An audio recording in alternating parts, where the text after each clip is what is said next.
Hello my dear friends and followers, రీసెంట్గా మనం కడప వండర్లాకి వెళ్ళాం కదా. ఆ వండర్లా వీడియో మీద చాలామంది అయితే క్వశ్చన్స్ అయితే అడగడం జరిగింది. అక్కడ ప్రైస్ ఎంత, అట్లా రూట్ ఎట్లా వెళ్ళాలి అని చెప్పేసి అడిగారు. నేను ప్రైస్కి సంబంధించిన వీడియో అయితే నేను రీసెంట్గా అప్లోడ్ చేశాను.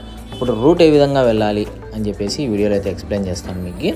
మాదైతే ఖాదరాబాద్ నుంచి మేము స్ట్రైట్గా మైత్కూరుకి వెళ్ళి మైత్కూరు హైవే ఎక్కిన తర్వాత మీకు కాజీపేట, చెన్నూరు దాటాల్సి, చెన్నూరు టోల్ రోడ్ దాటిన తర్వాత మీరు స్ట్రైట్గా అలాగే వెళ్ళిపోతే మీకు కడప ఎంటర్ అయిన తర్వాత, అంటే ఓల్డ్ టోల్ గేట్ ఉంది కదా కడపలో, సో అది దాటిన తర్వాత మీకు స్టార్టింగ్లోనే ఒక సర్కిల్ అయితే వస్తుంది. ఆ సర్కిల్ వచ్చేసి రాజశేఖర రెడ్డి గారి విగ్రహం ఉంటుంది. ఆ సర్కిల్ దగ్గర, ఆ సర్కిల్ కానించి రైట్ సైడ్కి వెళ్ళిపోవాలి. మీరు స్ట్రైట్ వెళ్ళకూడదు, రైట్ సైడ్ టర్న్ తీసుకొని వెళ్తే మీకు మదీనా కాలేజ్ అయితే వస్తుంది. మీకు ఇప్పుడైతే పాతబడింది అది. ఆ కాలేజ్ దాటి వెళ్ళిపోండి. మదీనా కాలేజ్ దాటి వెళ్ళి ఒక స్ట్రైట్ ఒక 2 కిలోమీటర్స్ అలా వెళ్ళారంటే మీకు కడప వండర్లా బోర్డు అయితే కనిపిస్తుంది అనమాట. అది మీకు రైట్ సైడ్లో కనిపిస్తుంది.